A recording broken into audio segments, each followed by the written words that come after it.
بسم الله ورحمۃ اللہ وبرکاتہ۔ رب اعوذ بک من همزات الشیاطین واعوذ بک رب ان یحضرون۔ بسم اللہ الرحمن الرحیم۔ الحمد للہ وسلام علی عبادہ الذین اصطفیٰ ولعنۃ الدائمۃ الباقیۃ علی اعدائہم اجمعین من الآن الی قیام یوم الدین، اما بعد، اوصیکم ونفسی بتقوی اللہ۔ وقال علی بن ابی طالب علیہم الصلاۃ والسلام: اذا قدرت علی عدوک فاجعل العفو عنہ شکرا للقدرت علیہ۔ عزیزان محترم، اس جمعے کے اس پہلے خطبے میں سب سے پہلے اپنے نفس اور آپ سب کو تقوی پروردگار کی طرف دعوت دیتے ہوئے، اس لیے کہ تقوی اس چیز کا نام ہے کہ جس کی دعوت مستقل دیتے رہنا چاہیے۔ ہر انسان پہ جو واجب ہے کہ ایک دوسرے کے لیے امر بالمعروف و نہی عن المنکر کرتا رہے، یعنی اچھائیوں کی طرف دعوت دیتا رہے اور برائیوں سے روکتا رہے۔ یہ اچھائیوں کی طرف دعوت دینا اور برائیوں سے روکنا خود بخود ایک تقوی ہے۔ یعنی انسان اچھائی کسے کہتے ہیں؟ اچھائیوں کی طرف دعوت دینا، امر بالمعروف، اس کا مطلب یہ نہیں ہے کہ ہم کو جو اچھا لگتا ہے اس کی طرف دعوت دے۔ اب ایک پکچر والا پھر پکچر کی طرف دعوت دے گا، چلو پکچر دیکھ کے آئیں، نہیں۔ وہ چیز جو اسٹینڈرڈ اسلام کی نگاہ میں اسٹینڈرڈ جو اچھائیاں ہیں ان کی طرف دعوت دینا ہے، جو اسٹینڈرڈ برائیاں ہیں ان سے روکنا ہے، اور اسی کے نام تقوی ہے۔ اسلام نے جن چیزوں کو اچھا بتایا ہے ان پہ عمل کرنا ہے، جن چیزوں کو برا بتایا ان کو چھوڑ دینا ہے۔ جو اچھی ہیں کیا ہے؟ واجبات ہیں، مستحبات ہیں، جو بری ہیں وہ حرام ہیں و مکروہات۔ اگر انسان مستحب و مکروہ پہ اتنا عمل نہیں کر پاتا ہے تو کوشش کرے، لیکن واجبات اور حرام میں تو کہیں سے کوئی گنجائش ہو چوں چرا کچھ ہے ہی نہیں، وہاں پہ تو انسان کو اصلاً فالو کرنا ہی کرنا۔ اسی کا نام تقوی ہے، اور اسی کے لیے کہا گیا ہے کہ ہمیشہ انسان دعوت دیتا رہے اور بلاتا رہے۔ اگر تقوی کی ہمیشہ دعوت دی جاتی رہے اور لوگ ایک دوسرے کو امر بالمعروف و نہی عن المنکر کرتے رہیں تو سماج میں کوئی برائی جنم لے ہی نہیں سکتی۔ برائیاں جنم لیتی ہی اسی بنیاد پہ ہے کہ ہم برائیوں کو دیکھ کے چپ رہتے ہیں۔ جو کر رہا ہے وہ تو بہک گیا، اس کی تو پرابلم ہے، غلطی ہو گئی، بہک گیا بیچارہ، غلطی سے اس نے برائیوں کو ایکسیپٹ کر لیا، قبول کر لیا اور کرنا شروع کیا، یہ اچھائی کو چھوڑ دیا۔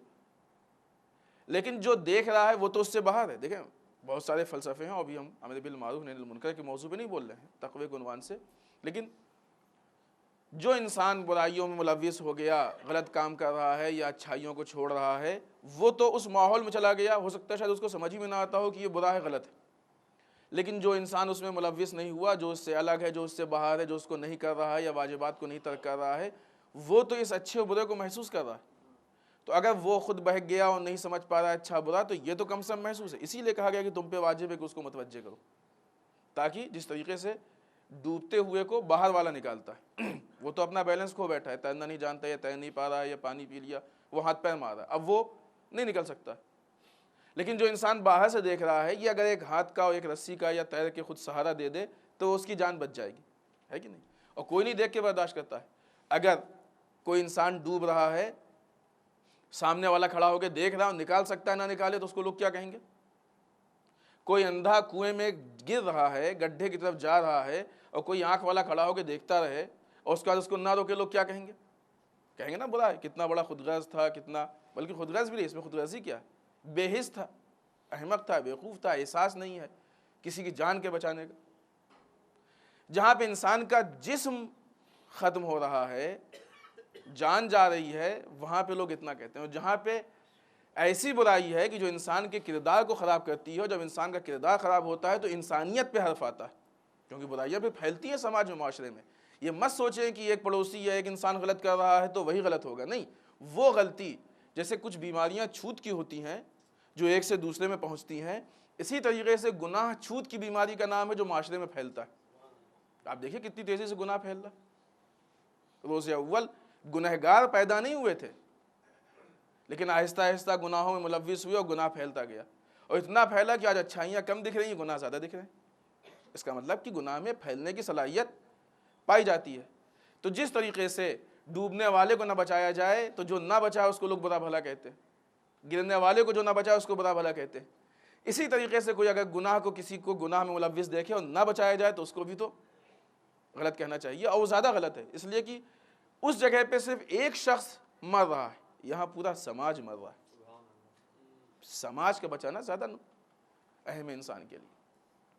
آئیے جس امام کے قول کی ہم نے تلاوت کی آپ کے سامنے کہ امام ارشاد فرماتے ہیں اذا قدرت علی عدوک، جب تم اپنے دشمن کے اوپر غالب آ جاؤ، دشمن کے اوپر کنٹرول پیدا کر لو، فجعل العفو عنہ، تو اس کو معاف قرار دو، یعنی اس کو معاف کر دو، شکراً للقدرت علیہ، یہ تمہارا شکر ہے اس قدرت، پاور اور طاقت کی بنسبت جو خداوند متعال نے تم کو دیا۔ اگر آپ کو یاد ہو تو قرار تھا کہ ہر ہفتے کلمات قصار میں سے ایک کلمہ، اور انشاءاللہ کوشش یہ ہوگی کہ ہم لوگ اس کو یاد کریں گے تاکہ آہستہ آہستہ ہی کلمات قصار ہم لوگوں کو یاد ہو جائیں، اور یہ وہ پوائنٹس ہیں جو انسان کی زندگی میں قدم قدم پہ کام آتے ہیں۔ کتنا اچھا ہوگا کہ جب ہمارا ایک شیعہ بھائی دوسرے شیعہ بھائی کو، یا دوسرے مسلمان کو، یا دوسرے انسان کو امر بالمعروف کرے گا تو مولا کے کلمے کے ذریعے سے، نہی عن المنکر کرے گا تو مولا کے کلمے کے ذریعے سے، ہے کہ نہیں؟ اچھی بات ہے، لیکن اس کے لیے شرط یہ ہے کہ ہم کو یاد ہونا چاہیے۔ جتنی باتیں ہوئیں اگر یہ یاد ہوں تو اتنے ذریعے سے ہم میسج کو اور مولا کے پیغام کو آگے بڑھا سکتے ہیں، آگے پہنچا سکتے ہیں۔ یہ ایک بہت زبردست اور بہت اخلاقی کلمہ ہے کہ جس میں مولا کائنات نے اخلاقی پہلو کی طرف انسان کا دھیان دلایا ہے۔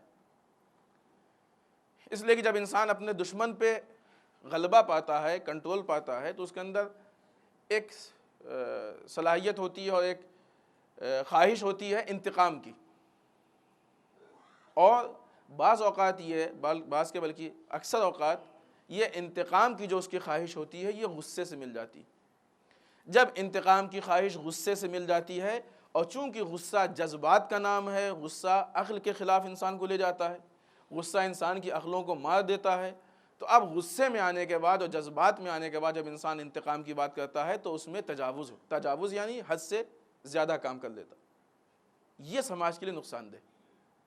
مولا کائنات نے کہا کہ پہلی چیز کیا ہے کہ جب تم کسی اپنے دشمن پہ کنٹرول پاؤ تو اس کو معاف کر دو، یعنی غصے سے باہر۔ معاف کرنے کے لیے سب سے پہلی چیز کیا ہے؟ انسان غصے سے پہلے باہر ہے۔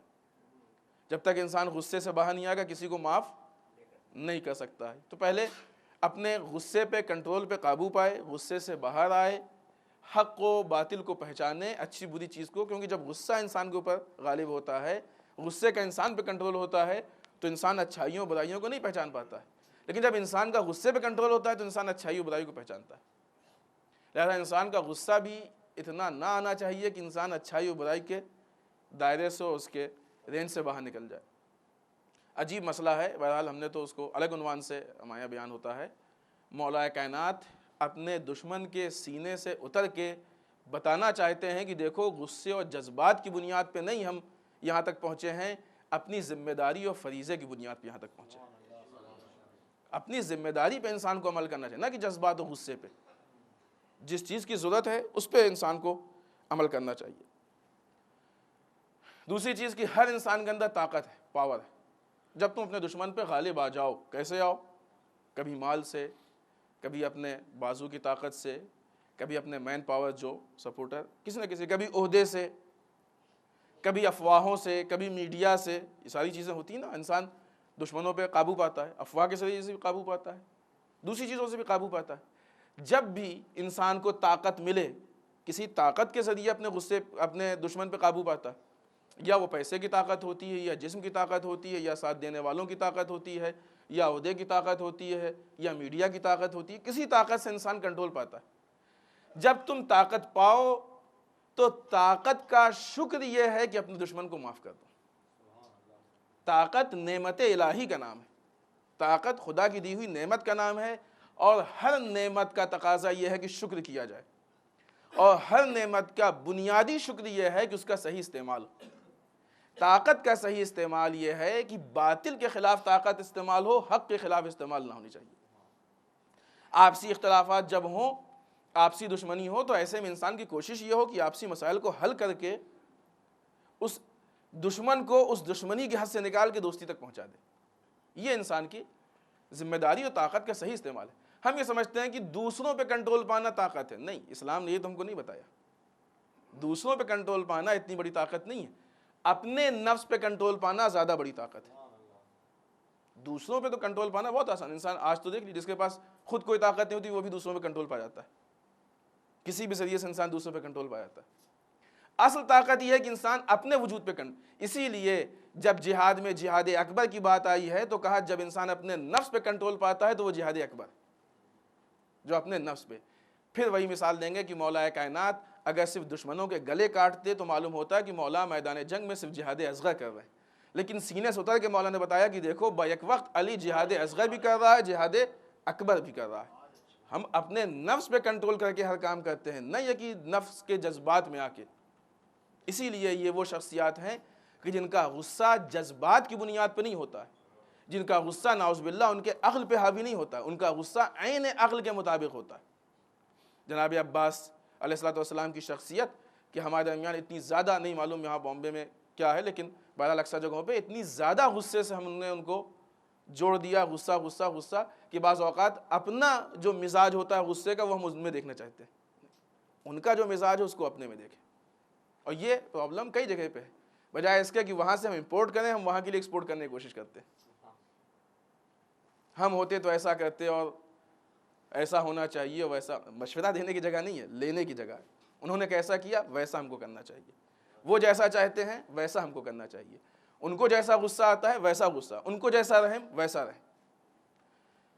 لہٰذا انسان کے قدرت اور طاقت کا بہترین شکر یہ ہے کہ انسان اس کا صحیح استعمال کرے. اگر صحیح استعمال ہے تو یہی اس کا شکر ہے، اور اگر اس کا مس یوز ہے تو یہ مس یوز اس کا پھر شکر نہیں ہے بلکہ بعض اوقات کفران نعمت ہے. اور خداوند متعال نے بہت واضح الفاظ میں اس بات کو واضح کیا ہے کہ لَإِن شَكَرْتُمْ لَأَزِيدَنَّكُمْ. جو بھی نعمت تم کو ہم دے رہے ہیں، مال دیا، عہدہ دیا، اولاد دی. اس زمانے میں تھا نا، لوگ اولاد پہ بڑا فخر کرتے تھے. آج بھی یہ خاندان مولانا بہت بڑا خاندان ہے، وہاں کوئی ہمارے سامنے کھڑا نہیں ہو سکتا. یہ خاندان بڑا اس لیے کہ دوسروں کو کھڑا کیجئے، نہیں اس لیے کہ کوئی کھڑا نہیں ہو سکتا. دوسروں کے لیے سہارا بنے. یہ خاندان اس لیے بڑا خدا نے دیا. تو یہ چیزیں انسان اس پہ وہ کرتا ہے فخر، طاقت سمجھتا ہے، پاور سمجھتا ہے. یہ سب پاور ہے، طاقت ہے. مال، اولاد، خاندان کا بڑا ہونا، کسی اچھے عہدے کا ہونا، منصب کا ہونا، اچھے لوگوں سے تعلقات ہونا، یہ سب آج کل طاقت میں، پاور میں آتا ہے. اچھے آدمی سے رابطے ہونا یا ایسے سے رابطے ہونا جس سے انسان فائدہ اٹھا سکتا ہے، یہ سب پاور میں آج کل، طاقت میں. میڈیا خود ایک پاور. کچھ غلط پاور بھی ہیں جیسے افواہ، یہ بھی پاور ہے، طاقت ہے کہ نہیں؟ تو یہ چیزیں انسان کے لیے طاقت ہے، پاور. خداوند متعال ہر پاور کا امتحان لے گا، سوال کرے گا. ایک ایک چیز کا سوال ہوگا خدا کے یہاں، ایک ایک چیز کا. کوئی بھی کام ہم کریں تو یہ سوچ کے، ہم یہاں پہ یہ بول رہے ہیں تو یہ سوچ کے بول رہے ہیں کہ اگر خداوند متعال ہم سے پوچھے گا کہ اس 30-40 منٹ میں تم نے ان لوگوں کے وقت کے حساب سے ان کو کچھ دیا کہ نہیں دیا، تو ہم کو وہاں جواب دینا پڑے گا. اور پوچھے گا، حتماً خدا پوچھے گا، سب سے پوچھے گا. جو بھی جس کا وقت لیتا ہے سب سے پوچھے گا. آپ سے بھی پوچھے گا، سنا تو کیا کیا. ہم سے پوچھے گا کیا دیا، پر آپ سے پوچھے گا سنا تو تم نے کیا کیا اس کا. ایسا نہیں کہ صرف ہم سے پوچھے گا، آپ سے نہیں. سب سے سوال ہے، ہر چیز کا سوال ہے. اس میں ایک سوال طاقت کا بھی، پاور کا بھی. اور یہ پاور کا جب سوال ہوگا تو خدا پوچھے گا کہ ہم نے تم کو اتنے مثلاً مالی طاقت پاور دیا تھا، تم کو ہم نے اتنے قوت بازو دی تھی، ہم نے تم کو اتنا اچھا عہدہ دیا تھا، تم کو ہم نے اتنی اچھی ٹیم دی تھی، تم کو ہم نے اتنا اچھا پلیٹ فارم دیا تھا، تم کو ہم نے یہ دیا وہ دیا. تم بتاؤ کہ تم نے اس نعمت سے ہمارے لیے کیا کیا. طاقت کا دو استعمال ہوتا ہے، ایک اپنے نفس کے لیے، آدمی اچھے ہیں لہٰذا اپنی ہیبت بنا لیں، کوئی ہماری طرف آنکھ اٹھا کے دیکھ پائے، کوئی ہمارے سامنے کھڑا نہ ہو پائے. یہ تو اس کا استعمال ہے اپنے لیے. ہو سکتا ہے حق پہ بھی ہو، ضروری نہیں کہ ہر جگہ باطل، ہو سکتا ہے حق پہ بھی ہو. لیکن حق پہ بھی ہونے کے باوجود یہ وہ قسم ہے جو انسان کے اپنے نفس کے لیے. ہم نے خدا کے لیے کیا کیا؟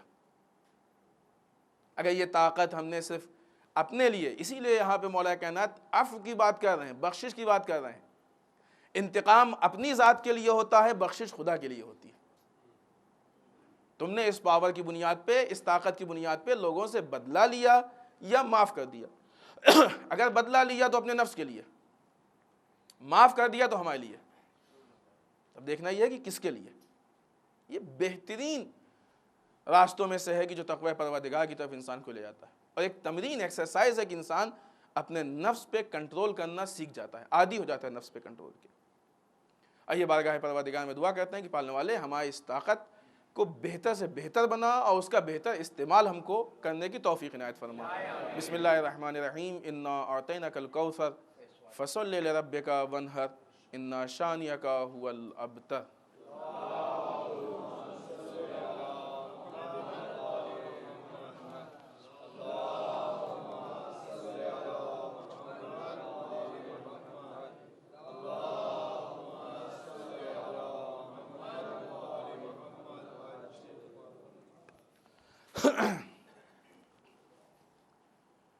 رب اعوذ بک من همزات الشیاطین واعوذ بک رب ان یحضرون۔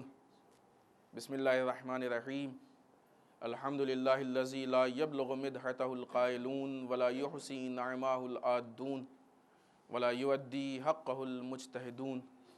اللہم صل وسلم علی صاحب الدعوة النبویہ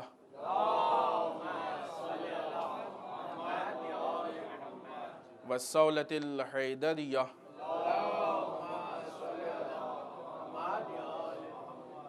والعصمة فاطمیہ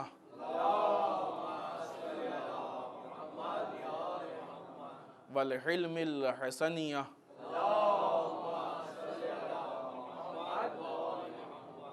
والشجاعة الحسینیہ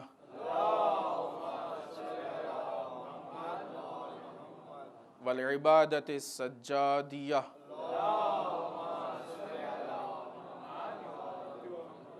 والآثار الباقریہ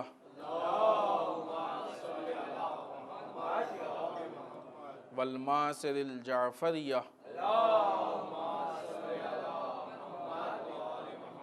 والعلوم الکاظمیہ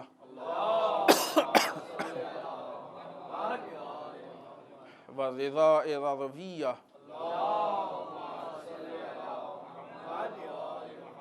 والجود التقویہ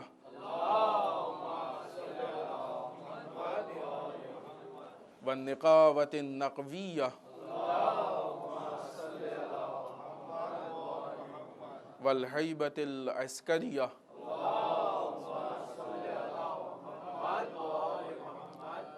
والغیبة الہیہ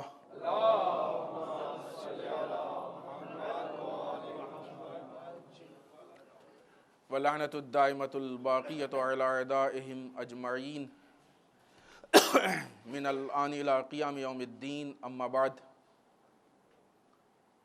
اس دوسرے خطبے میں اس ہفتے کی مناسبات میں سے سب سے پہلی مناسبت جو کہ آنے والی 10 بلکہ آج کی تاریخ ظاہراً ہے 10 ربیع الاول، بعض روایات کے اعتبار سے یہ وہ تاریخ ہے کہ جس دن حضرت رسول اکرم صلی اللہ علیہ وآلہ وسلم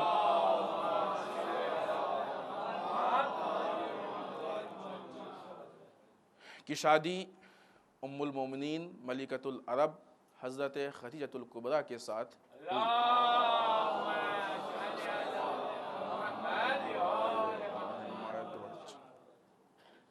دوسری مناسبت اس ہفتے کی جو 12 ربیع الاول ہے، یہ وہ تاریخ ہے کہ جس دن نماز کے واجب ہونے کا حکم نازل ہوا، آغاز وجوب نماز، اس دن سے نماز واجب ہونا شروع، پہلی مرتبہ حکم، اور پوری داستان آپ کے سامنے ہے، روایات میں بہرحال کہیں تھوڑا بہت اختلاف بھی ہے کہ جب حکم نازل ہوا تو رسول غار میں تھے اور نماز ظہر آپ نے وہاں پہ ادا فرمائی ہے، اور بعد میں نماز عصر آپ نے مولا کائنات اور جناب خدیجہ کے ساتھ ادا فرمائی ہے۔ یعنی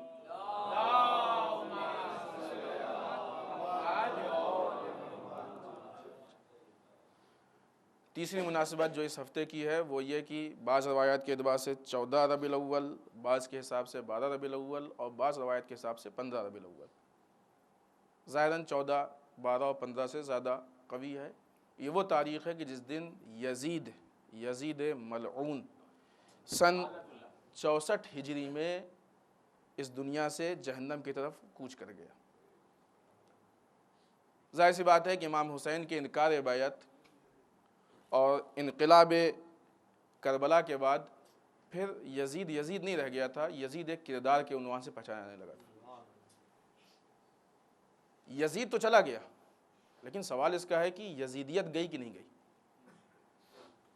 اگر یزید کے جانے سے مسائل حل ہو جاتے تو شاید امام حسین جنگ کا نقشہ کچھ ایسا بناتے کہ یزید کو ہی ختم کر دیتے، لیکن یہ جنگ کے نقشے میں تبدیلی اس بات کی دلیل ہے کہ امام حسین کو یزید کو نہیں ماننا تھا، یزیدیت کو ماننا تھا۔ اس کے لیے اس جنگ کی ضرورت تھی۔ یزید کو ماننے کے لیے یزید کے گلے پہ تلوار کی ضرورت تھی، یزیدیت کو ماننے کے لیے حسین کے گلے پہ تلوار کی ضرورت تھی۔ امام حسین نے نقشہ جنگ کو اس لیے اس طریقے سے بنایا، اس لیے کہ روز اول آپ نے اعلان کیا مثلی لا یباع مثلہ، یزید ہمارے جیسے تمہارے جیسوں کی بیعت نہیں کر سکتے۔ امام حسین نے کیا اعلان کیا؟ یہ اعلان نہیں کیا کہ آج سے ہماری اور یزید کی جنگ شروع ہوئی، یہ اعلان کیا کہ آج سے ہمارے جیسوں کی یزید جیسوں سے جنگ شروع ہوئی۔ مولا کب تک؟ ایسے جملوں پہ ہمارے ذہن میں سوال آتا ہے، کب تک، کب ایکسپائر ہوگی آپ کی یہ روایت؟ یہ جنگ جو سن 61 ہجری میں آپ سن 60 ہجری میں شروع کر رہے ہیں، 61 ہجری کے پہلے مہینے میں تو کربلا کا واقعہ ہے، سن 60 ہجری میں رجب میں آپ نے انکار بیعت کیا۔ مولا یہ جو آپ سن 60 ہجری میں جنگ شروع کر رہے ہیں یہ کب ختم ہوگی؟ 70 ہجری، 80 ہجری، 100، 200، 300، 500، کب؟ کوئی بتا سکتا ہے؟ اگر نہیں تو آج بھی ہم زیارات میں یہ تو پڑھتے ہیں انی سلم لمن سلمک، انی سلم لمن سلم لک وحرب لمن حرب لک، جو آپ سے حالت سلم میں ہے اس سے ہم حالت سلم میں۔ کئی ذات عاشورہ پڑھا کیجئے، حتماً پڑھا کیجئے، ہم سے کل بھی کسی نے سوال کیا، ہم روز پڑھا کیجئے، لیکن سمجھ کے، وہ طوطے کی طرح نہیں، سمجھ کے پڑھیں اس کو۔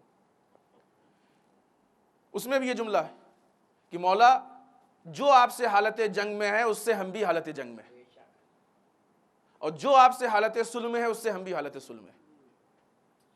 آج دشمنان اہل بیت ہیں کہ نہیں؟ اگر ہیں تو ہم کو حالت جنگ میں ہونا چاہیے، اور اگر نہیں ہیں تو کوئی بات نہیں، پھر آرام کر، عیش کر۔ لیکن سوال یہ ہوتا ہے کہ اگر دشمنان اہل بیت نہیں تو پھر ہمارا امام پردہ غیب میں کیوں؟ امام کا پردہ غیب میں ہونا اس بات کی دلیل ہے کہ دشمن ہیں، اور تھوڑے بہت نہیں، اچھے خاصے دشمن ہیں۔ بلکہ یہ بات بھی ثابت کرتا ہے کہ جتنے اور جیسے انصار امام کو چاہیے ویسے نہیں۔ کیا کمی ہے کہ ویسے انصار نہیں ہے، اور کیا بات ہے کہ دشمن اتنے زیادہ ہے۔ لہذا یزید کے واصل جہنم ہونے کی تاریخ یزیدیت سے نفرت کی تاریخ بن جائے تو کتنا اچھا۔ یزید تو گیا، مر گیا، یزید تو مر گیا۔ آپ دیکھیے امام حسین نے جو نقشہ جنگ پیش کیا، آپ کے سامنے ماضی کے کردار تھے۔ ایک کردار تھا طاغوت سیاسی کا جس کا نام فرعون ہے، پولیٹیکل طاغوت۔ ایک کردار تھا اقتصادی طاغوت کا، اکنامیکل طاغوت، جس کا نام قارون۔ ایک کردار تھا کلچرل طاغوت کا جس کا نام سامری۔ امام حسین نے دیکھا کہ ہمارے زمانے میں یزید وہ ذات ہے کہ جس کے اندر ہم کو قارون کی بھی سیرت دکھ رہی ہے، فرعون کی بھی سیرت دکھ رہی ہے، سامری کی بھی سیرت دکھ رہی ہے، اس لیے کہ اسلام کی سیاست پہ بھی اس کا قبضہ ہے، اسلام کے کلچر پہ بھی قبضہ کر رہا ہے، اور اسلام کے بیت المال پہ بھی قبضہ ہے۔ امام حسین نے کیا کیا؟ یہ نہیں کہا کہ فرعون بڑا نالائق تھا اور بہت اس پہ لعنت ہو، کہا ایسا نہیں کی، نہیں کہا قارون پہ لعنت کی، سامری پہ لعنت کی، لیکن کیا اس کے بعد بیٹھ گئے؟ یعنی اس کی لعنت کرنے کا مطلب نتیجہ ہی یہی ہے، اور لعنت برحق تب ہے کہ جب اس پہ لعنت کرنے کے بعد آج کے وقت کے طاغوت کے مقابلے میں ہم آئیں۔ آج بھی آپ دیکھیے، آج بھی کچھ ایسے ممالک ہیں، کچھ حکومتیں جن کا نام اکثر ہم لیتے ہیں، اسرائیل اور امریکہ، کیا وہ نہیں ہیں کہ جو آج طاغوت سیاسی ہوں؟ کیا آج وہ نہیں ہے جو طاغوت اقتصادی ہوں؟ کیا وہ نہیں جو طاغوت فرہنگی ہوں؟ وہ کلچرل طاغوت بھی ہیں، اکنامیکل طاغوت بھی ہیں، پولیٹیکل طاغوت بھی ہیں۔ تو اب حسینیت کا تقاضا یہ ہے کہ یزیدیت کے مقابلے میں آ جائے، یہ تقاضا ہے حسینیت۔ لہذا اس یزید کے واصل جہنم ہونے کی تاریخ کو، یزید تو مر گیا لیکن تاریخ زندہ ہونی چاہیے تاکہ اس کے ساتھ ساتھ اس کا کردار بھی مرے۔ اس کے بعد کی مناسبت جو اس ہفتے کی اور شاید عالم اسلام کی اہم ترین مناسبتوں میں سے مناسبت ہے، وہ 17 ربیع الاول ہمارے دو معصومین کی ولادت باسعادت ہے۔ ایک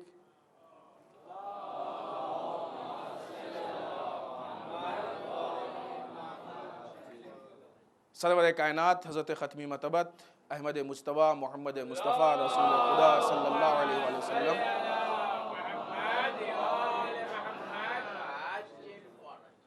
دوسری ولادت صادق آل محمد حضرت امام جعفر صادق علیہ السلام،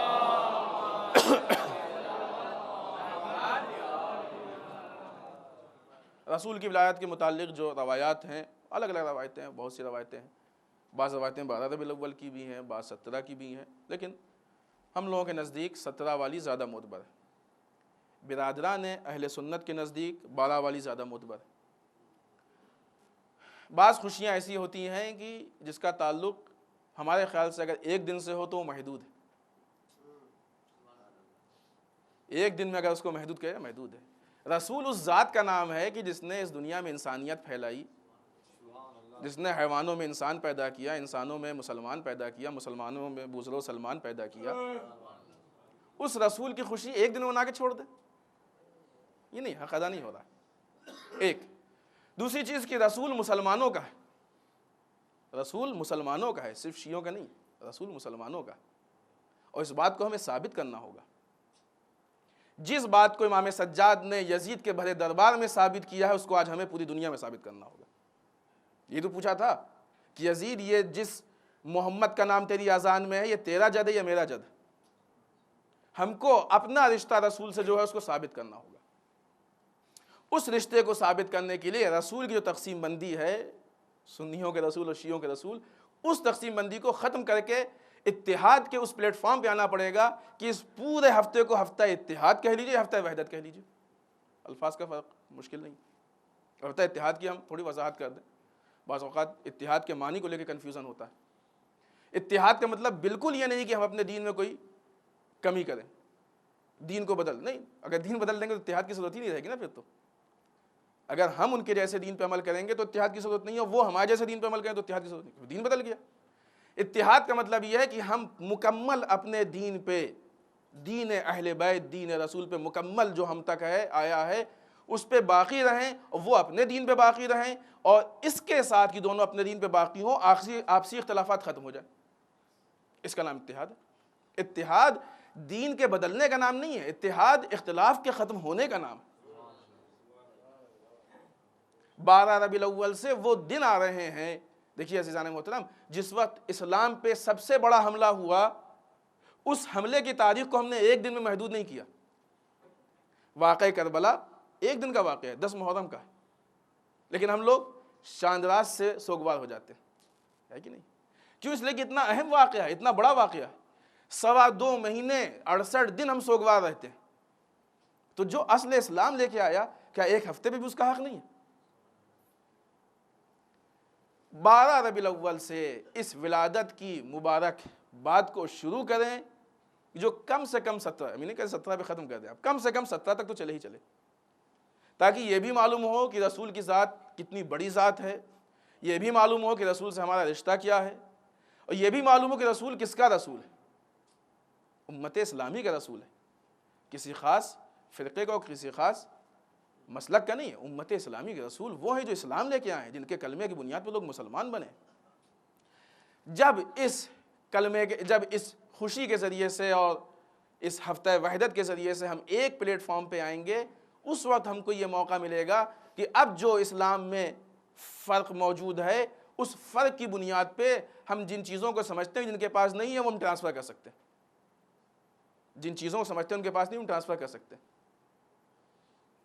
اگر ہم ایک پلیٹ فارم پہ آئیں گے نہیں تو اپنی بات کہیں گے کیسے؟ آپ انصاف سے بتائیے، کیا ایسا کوئی ہے کہ جس کی پرسنل کسی سنی بھائی سے تعلقات نہ ہو، یا کوئی ایسا سنی بھائی جس کے پرسنل کسی شیعہ سے کوئی تعلقات نہ ہو؟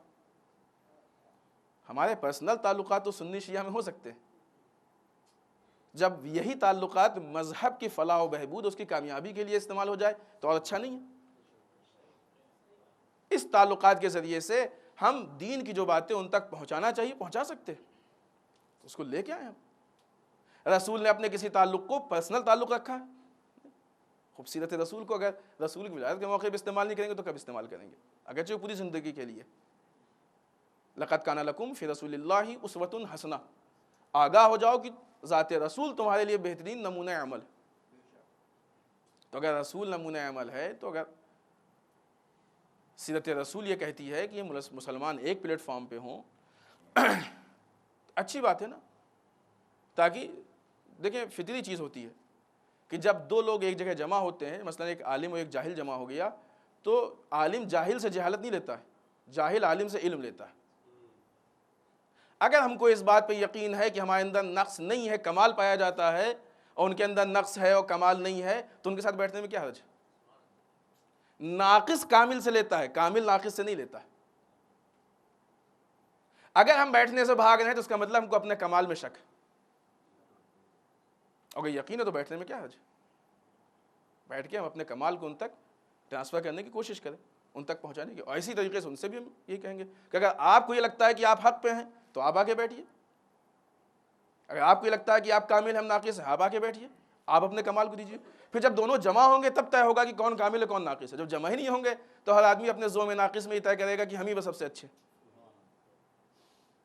لہٰذا ہفتہ وحدت ہم نے ایک مجلس بھی اگر آپ کو یاد ہو تو یہاں پہ وحدت کے عنوان سے اس میں کافی باتیں پیش کی تھی، اور شادی جملہ ہم نے کہا تھا کہ وحدت و اتحاد اسلام کی ضرورت کا نام ہے، اسلام کی ضرورت کا نام ہے۔ اس کو ہم اسلام کی نگاہ سے دیکھیں تبھی ہمارے سمجھ میں آئے گا۔ ایک چیز اور جو بہت آخر میں اور کچھ جملوں میں ہم چاہتے ہیں آپ کے سامنے پیش کریں، ادھر کئی سفر میں اور بہت ساری چیزیں دیکھنے میں آئی ہیں، اس میں سے کچھ باتیں ہیں کہ جو تھوڑا سا دل تک پہنچی ہیں اور چاہتے ہیں کہ یہاں پہ کہیں۔ ایک جگہ پہ گئے تو وہاں پہ کچھ لوگ آئے، انہوں نے کہا کہ فلاں عالم دین ایسا ہے، فلاں عالم دین ایسا ہے، اس کے اندر یہ پرابلم۔ مثلا ہم آپ کو ایک مثال کے طور پر بتا دیں، کسی نے کہا کہ مولا کائنات خطبہ بھی کہتے تھے اور مزدوری بھی کرتے تھے، ہمارے یہاں جو عالم ہے وہ مزدوری نہیں کرتا، صرف خطبہ کہتا ہے، تو اس سیرت علی پہ عمل نہیں کر رہا۔ ہم نے ان سے کہا بھائی دیکھیے، جو مولا کائنات خطبے کے ساتھ جو مزدوری کرتے تھے، تو مولا کو اپنا خطبہ کہنے کے لیے کسی کتاب کو دیکھنے کی ضرورت نہیں تھی، تیاری کرنے کی ضرورت نہیں تھی، عالم علم لدنی کے مالک تھے۔ آپ کے عالم کو ضرورت ہے، اگر وہ تیاری چھوڑ دے گا تو خطبے کا اسٹینڈرڈ لو ہو جائے گا۔ آپ تیار ہیں؟ ہم بات کرتے ہیں چل کے آپ کے عالم سے، آپ مزدوری شروع کر دیجئے، اور پھر اس کے بعد خطبے کے ٹائم پہ ہاتھ دھو کے آئیے، ہاتھ پہ، اور کھڑے ہو کے خطبہ کہیے جو منہ میں آئے۔ کہنے نہیں، صحیح ہے جو آپ کہہ رہے ہیں، صحیح۔ مسئلہ یہ ہے کہ ایک پوری سازش ہے کہ جو اینٹی علماء کام کر رہی، علماء پہ چھیٹا بازی ہمارے حساب سے سب سے آسان کام ہے۔ سب سے آسان کام یہ ہے کہ عالم پہ چھیٹو۔ ہم ایسی باتوں سے تھوڑا سا پرہیز کرتے ہیں کہ لوگ کہیں گے مولانا اپنا ڈیفنس نہیں، اپنا ڈیفنس نہیں کر رہے، صنف عالم کا ڈیفنس کر رہے۔ علماء پہ چھیٹا بازی سب سے آسان کام ہے۔ کون کرتا ہے یہ طے ہو پہلے، عالم صحیح کہ غلط کون سرٹیفکیٹ دے سکتا ہے؟ کہ جس کے پاس اس سے زیادہ علم۔ اس عالم دین نے، ہم نے وہیں پہ جو ہمارے ساتھ تھے، ہم نے ان سے کہا کہ جس آدمی کا بھی نام لے رہے ہیں، اس آدمی نے زندگی گزار دی اپنی، نام لے سکتے ہیں کس جگہ کی بات ہے کس کی بات، اس نے زندگی گزار دی اپنی، انہوں نے ایک بات کہہ دی، ہم کیسے مان لیں کہ وہ عالم غلط ہے؟ اسلام نے اتنی آسانی سے نے کہا کہ اب کسی کے بارے میں کوئی بات ہو کہ اس میں یہ عیب ہے وہ عیب ہے، تو کم سے کم 2 گواہ چاہیے۔ ہم کسی عالم کے بارے میں کہتے ہیں ہم نے ان کو ایسا دیکھا ہے، تو سب سے پہلے اس پہ یقین ہوتا ہے۔ کم سے کم اسلامی رول کو تو آپ فالو کیجئے، 2 گواہ تو مانگیے اس سے۔ بغیر 2 گواہوں کے اسلام فیصلہ نہیں کرتا ہے، آپ نے فیصلہ کر دیا، وہ بھی قاضی کام آپ کر رہے ہیں۔ عالم کے خلاف بات کر کے وہ جاہل عالم سے بڑے ہونے کا کام کر رہا ہے، اور آپ فیصلہ کر کے قاضی کام کر رہے ہیں، دونوں کا کوئی حق نہیں ہے۔ اس میں تیسرا رول ان لوگوں کا ہے جو چپ رہتے، تیسرا رول ان لوگوں کا ہے جو سب سن کے چپ رہتے۔ امام سجاد علیہ السلام کی روایت،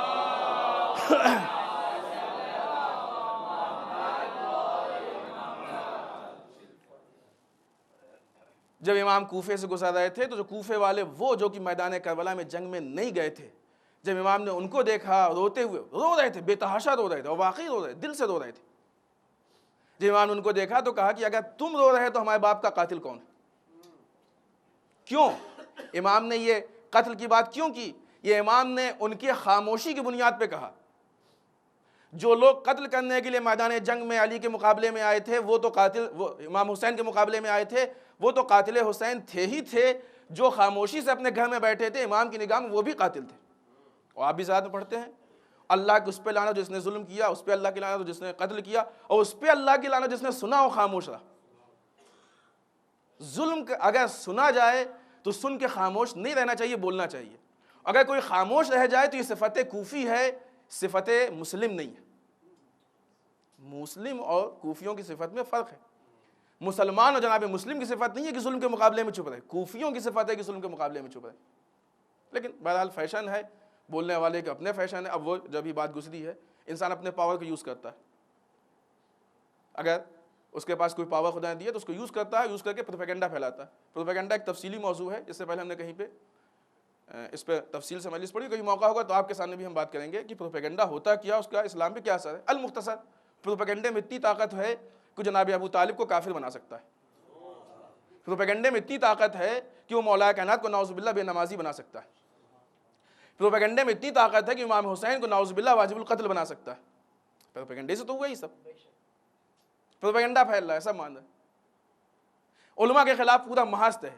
عزیزان محترم، پہچانیے یہ اینٹی علماء پاور یہ وہ ہے کہ جو ہماری امت کو علماء سے محروم کرنا چاہتا ہے۔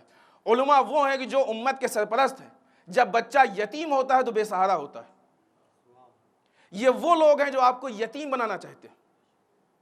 عالم کی موت باپ کی موت ہوتی ہے، عالم کی موت باپ کی موت ہوتی ہے، روایات ہیں یہ۔ باپ کے مرنے سے انسان کم یتیم ہوتا ہے، عالم کے مرنے سے زیادہ یتیم ہوتا ہے۔ اس لیے کہ باپ اس کی خلقت میں وسیلہ بنتا ہے، تربیت میں نہیں۔ عالم تربیت میں وسیلہ بنتا ہے، عالم کا کام تربیت۔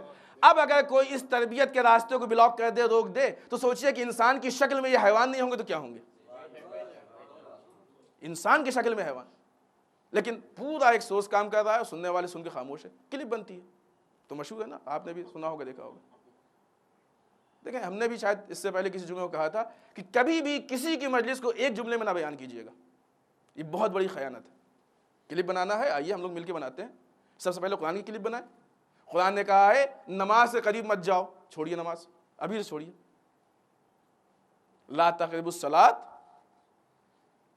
جب کلپ بنے گی تو اپنے کام کی چیز نکلے گی نا۔ پھر اگرچہ آگے ہے کہ انتم سکارا، تم جب کہ حالت نشہ میں ہو، جب حالت نشہ میں ہو اس وقت تم نماز کے قریب مت جاؤ۔ اگر کسی بات کو توڑ کے ایک جملہ نکال لیا جائے اپنے مطلب کے حساب سے تو مفہوم پلٹ جایا کرتا ہے۔ لا الہ الا اللہ شروع ہی ہم کفر سے کہتے ہیں، کوئی خدا نہیں سوائے اللہ کے۔ اگر کلپ بنانا ہو کلمے کی کلپ بنائیے۔ 2500 مثالیں، ایک دو مثال دیں آپ۔ احادیث ہیں، روایات ہیں۔ قرآن کہتا ہے ید اللہ فوق ایدیہم، اللہ کے ہاتھ سب کے ہاتھوں بلند ہے۔ کچھ ہے آگے پیچھے؟ آیت ہے، مستقل آیت ہے، ید اللہ فوق ایدیہم، خدا کا ہاتھ سب کے ہاتھوں بلند ہے۔ یعنی قرآن یہ کہتا ہے کہ خدا کا جسم ہے۔ ہم کیسے سمجھیں کہ خدا کے جسم و جسمانیت نہیں ہے؟ نہیں، معلوم یہ ہوا کہ نہیں، جب کسی آیت کا ترجمہ کرنا ہوگا تو اسلام کا بیس دیکھنا ہوگا۔ بیس کیا ہے؟ اسلام کی بنیاد کیا ہے؟ اس بنیاد کی بنیاد پہ آپ دیکھیے کہ قرآن کیا کہتا ہے۔ عزیزان محترم، جب قرآن کا ترجمہ بغیر بنیاد کے نہیں ہو سکتا ہے تو کسی عالم کا جملوں کیسے ہم سمجھ سکتے ہیں بغیر بنیاد کے؟ کچھ تو بیس ہے اس کے لیے، کچھ تو بنیاد ہے۔ کم سے کم اس بنیاد کو سمجھنے کی کوشش کریں۔ بات کو سمیٹیں، اس لیے کہ تفصیلی بات ہے، بہت کم وقت ہم نے چھیڑ دی۔ اگر ہم کو لگتا ہے کہ غلط ہے، اگر ہم کو یہ لگتا ہے کہ یہ بات غلط ہے تو کیا طریقہ ہے اس کا؟ سب سے پہلے ہم اس عالم کے پاس جائیں کہ ہم کو آپ سے اس طرح کا کنفیوژن، یہ ہم کو لگتا ہے کہ آپ غلط ہیں بالفرض، اگرچہ یہ حق نہیں ہے، کوئی جاہل نہیں کہہ سکتا، اس کو معلوم ہی نہیں ہے بیچارے کو۔ اس بندے خدا نے اپنی زندگی خرچ کر دی علم پہ اور اس نے اپنی 24 گھنٹے میں سے 1 گھنٹہ بھی نہیں دیا، تو اس بیچارے کو کیا معلوم ہوگا کہ اس کے پاس کیا ہے؟ علم کیا ہے تو بات کی بات ہے، اس کو یہ نہیں معلوم کہ اس کے پاس کیا ہے۔ ہم کو یہ لگتا ہے کہ یہ غلط ہے کہ نہیں؟ انسانیت سے ہوتا ہے، ایسا نہیں، بعض لوگ کرتے بھی ہیں، ان پہ نہیں کہہ رہے ہیں، ان پہ کہہ رہے ہیں جو نہیں کرتے۔ تو ایک طریقہ یہ ہوتا ہے کہ ہم کو یہ لگتا ہے غلط ہے، آپ اس کی اصلاح کیجئے، آپ بتائیے، ہم کو سمجھائیے یا اصلاح کیجئے، بہت آسان طریقہ ہے۔ ایک یہ ہوتا ہے کہ مجھ سے نہ کہیں، دوسروں میں جا کے کہیں۔ عزیزان محترم، جب انسان جا کے ڈائریکٹ اس آدمی سے بات کرتا ہے جس کے مسائل ہوں، یہ راہ اصلاح کا راستہ ہوتا ہے، اور جب انسان اس کے خلاف پروپیگنڈا کرتا ہے، یہ فساد کا راستہ ہوتا ہے۔ قرآن مجید نے کہا لا تفسدوا فی الارض، زمین پہ فساد مت پھیلاؤ، صریحاً منع کہ زمین پہ فساد مت پھیلاؤ، ہے کہ نہیں؟ تو ہم کو یہ دیکھنا ہے کہ اگر ہم کو واقعی اسلام سے ہمدردی ہے، اگر ہم کو واقعی عزاداری سے ہمدردی ہے، اگر واقعی امام حسین سے ہمدردی ہے، اگر واقعی ائمہ طاہرین سے ہمدردی ہے، اگر واقعی قوم سے ہمدردی ہے، تو اس راستے کو استعمال کریں کہ جہاں پہ فساد نہ پھیلے، اصلاح ہو، نہ کہ اس راستے کو جہاں فساد پھیلے۔ فساد پھیلانا یہ ہماری ذمہ داری نہیں ہے۔ کربلا فساد کو ختم کرنے آئے۔ امام حسین نے کیا کہا تھا؟ انما خرجت لطلب الاصلاح فی امت جدی، ہم اپنے جد کی امت میں اصلاح کے لیے جا رہے ہیں۔ اگر اسی کربلا کی بنیاد پہ فساد پھیلنے لگے تو پھر یہ اصلاح کا مقصد کہاں جائے گا؟ لہٰذا ہماری یہ ذمہ داری ہے کہ ہم اس راستے کو اختیار کریں جو راستہ اصلاح کی طرف جاتا ہو، اور پھر ہم یاد دلائیں۔ اس میں آپ کی وہ ذمہ داری ہے کہ آپ پہلے غور و فکر کریں، افواہوں پہ اور پروپیگنڈے پہ عمل نہ کریں۔ پروپیگنڈے پہ عمل کریں گے تو ایک دن آپ کو کہنا پڑے گا، نہیں کہیں شاید، لیکن پروپیگنڈا تو وہی پہلے جا کے جاتا ہے نا، پھر ایک دن آپ کو کہنا پڑے گا نعوذ باللہ کہ ابو طالب کافر تھے، ایک دن کہنا پڑے گا نعوذ باللہ کہ مولا کائنات بے نمازی تھے۔ یہ جس چیز کی ابتدا یہاں سے ہو رہی ہے اس کی انتہا وہاں پہ، کیونکہ جو بات سماج میں عام ہو جاتی ہے پھر انسان اس سے ہٹ کے نہیں دیکھ پاتا ہے۔ کیوں؟ اس لیے کہ نظریں بہت کوتاہ ہیں، بہت چھوٹی ہیں، بہت تنگ۔ اسی لیے کہا گیا ہے کہ عالم کے دامن میں آ کے پناہ لو، اس لیے کہ عالم کی نگاہیں وسیع ہوتی ہیں، بہت مسائل ہیں، اختلافات نظر ہیں۔ رسول خود کہتے ہیں، مولا کہتے ہیں کہ ہمارے اصحاب کے ایمان کے درجوں میں فرق ہے، کوئی 8ویں اور کوئی 9ویں پہ ہے، اگر دونوں کے ایک دوسرے کے حالات معلوم جائے تو ایک دوسرے کو قتل کر دیں۔ کہتے ہیں کہ نہیں کہتے؟ تو کیا مطلب کہ وہ ان میں سے ایک کافر تھا، دشمن رسول تھا، دشمن اہل بیت تھا، دشمن عزاداری تھا؟ نہیں، وہ بھی محبت کرتے تھے، وہ بھی محبت کرتے تھے، معیار میں فرق تھا۔ اگر بزم رسول میں بیٹھنے والے دو صحابیوں کے معیار میں فرق ہو سکتا ہے تو عالم و امت کے معیار میں فرق نہیں ہو سکتا۔ بس آخر میں ایک جملہ، اگر کسی کو واقعی دل چاہتا ہے کہ وہ اصلاح کرے تو اپنے اس جہالت کے ماحول سے نکلیے، اپنی زندگی کے کم سے کم 5 سال خرچ کیجئے، حوزہ علمیہ میں جائیے، مدرسے میں جائیے، علم دین حاصل، کم سے کم بنیاد تو آپ مضبوط کیجئے تاکہ آپ اس لائق ہو سکیں۔ یقین مانیے کہ بعض اوقات ایسے سوالات ہم سے کیے جاتے ہیں کہ جس کا جواب صرف ایک مسکراہٹ ہے اور طنز ہے بس، لیکن جواب دینا پڑتا ہے۔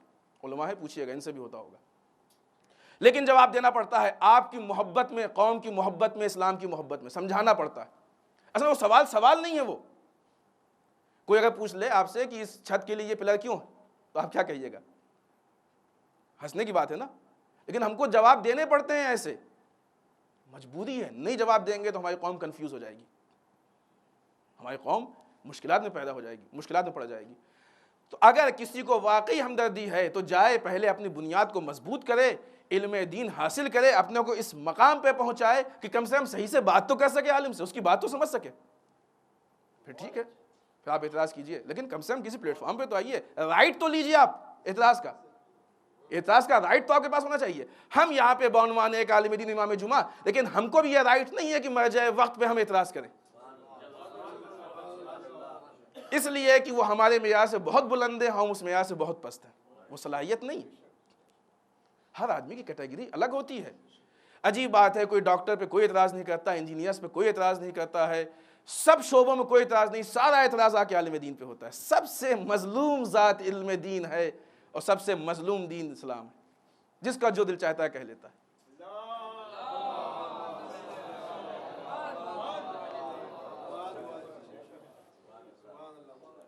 کچھ کسی کی صلاحیت کی کوئی ضرورت نہیں، کہاں سے پڑھا، کہاں سے لکھا، کیا پڑھا، کچھ نہیں معلوم، صرف 4 کتابیں پڑھ لی۔ آئیے ایک مثال دیں، بات مثلا ہم کو دل چاہے ایک ہاسپٹل کھولنے کا، پیسے کی کمی نہیں الحمدللہ قوم میں، بشرطے کہ صحیح راستے پہ لگے، بہت سے کروڑپتی آگے، ٹھیک مولانا کھولیے، ہم تیار، بہترین بلڈنگ تیار ہو گئی، یہ آپریشن روم، یہ وہ، اور اس کا ہم نے آپ لوگوں کو وزٹ کرایا، یہ دکھاتے ہیں ہم، یہ ہاسپٹل ہے ہمارا۔ آپ نے سب کچھ دیکھا، کہا مولانا سب کچھ تو ہے، ڈاکٹر کہاں ہے؟ کہا ڈاکٹر کی کیا ضرورت ہے، کتابیں تو ہیں نا، اس میں سب لکھا ہوا ہے، بخار کے لیے یہ دوا، نزلے کی یہ دوا، زکام کی یہ دوا، شوگر کی یہ دوا، پڑھ کے ہم دے دیں گے نا ان کو دوائیں۔ ہنس رہے ہیں نا آپ لوگ؟ بغیر ڈاکٹر کے ہاسپٹل پہ آپ کو ہنسی آ رہی ہے اور بغیر عالم کے دین پہ ہنسی نہیں آتی۔ بغیر ڈاکٹر کے ایک چھوٹی سی ڈسپنسری نہیں چل سکتی ہے، بغیر عالم کے پورے ادارے چل جاتے ہیں، کیسے ممکن ہے؟ سمجھیں اس چیز کو۔ جہاں پہ انسان کے جسم کا علاج ہے وہاں پہ عالم کا ہونا ضروری ہے، جہاں روح کا علاج ہے وہاں علم و عالم کا ہونا ضروری نہیں ہے. ضروریات میں سے نہیں ہے ہمارے. آسان ہو گیا، جس کا جو دل چاہتا ہے بول لیتا. یہ آپ کی کمی ہے کہ وہ عالم کی جس کی رسپیکٹ چاہیے، جس کی توہین برداشت نہیں کرنی چاہیے، آپ بعنوان کوفی خاموشی سے برداشت کرتے ہیں. کیسے برداشت کرتے ہیں؟ کیوں برداشت کرتے ہیں؟ روز ایک نئی چیز، روز ایک نیا ایشو. کوئی ویلیو نہیں ہے عالم کی قوم میں، سماج میں. جس کے سامنے نہیں وہ تو بول رہا، جو خاموش ہے اس کی نگاہ میں بھی نہیں ہے. یہ ڈیفنس قوم کا ڈیفنس ہے، یہ دفاع قوم کا دفاع، مذہب کا دفاع. آئیے بارگاہ خداوندی میں دعا کرتے ہیں کہ پالنے والے ہم سب کو علم دین زیادہ سے زیادہ حاصل کرنے کی توفیق عنایت فرمائے. بارے اللہ ہم کو عالم کی رسپیکٹ کی توفیق عنایت فرمائے. بارے اللہ عالم اعمال صالحہ کی توفیق عنایت فرمائے. بارے اللہ اعمال قبیحہ سے محفوظ رکھے. پالنے والے ہمارے گناہوں کو بخش دے. بارے اللہ ہمارے مرحومین کو بخش دے. پالنے والے اسلام و مسلمین کی حفاظت فرما. بارے اللہ دشمنان اسلام کو نیست و نابود کر دے. بارے اللہ جو بیمار انہیں شفاء کامل و عاجل عنایت فرما. بالخصوص جن کے لیے التماس سے دعا کی گئی ان کو شفاء کامل و عاجل عنایت فرما. پالنے والے جو لا ولد ان کو اولاد صالح عنایت فرما. بارے اللہ جو صاحبان اولاد ان کی اولاد کو نیک سیرت و نیک راہ عنایت فرما. بارے اللہ ہمارے علماء کا سایہ ہمارے سروں پہ باقی رکھ. بارے اللہ رہبر و مراجع کو طول عمر عنایت فرما. بارے اللہ امام کے ظہور میں تعجیل فرما. ہمیں ان کے اعوان و انصار میں شریک ہونے کی توفیق عنایت فرما. ربنا تقبل منا انک انت السمیع العلیم. بسم اللہ الرحمن الرحیم. قل هو اللہ احد اللہ الصمد لم یلد ولم یولد ولم یکن له کفوا احد. اللہم صلی علی محمد وعلی محمد.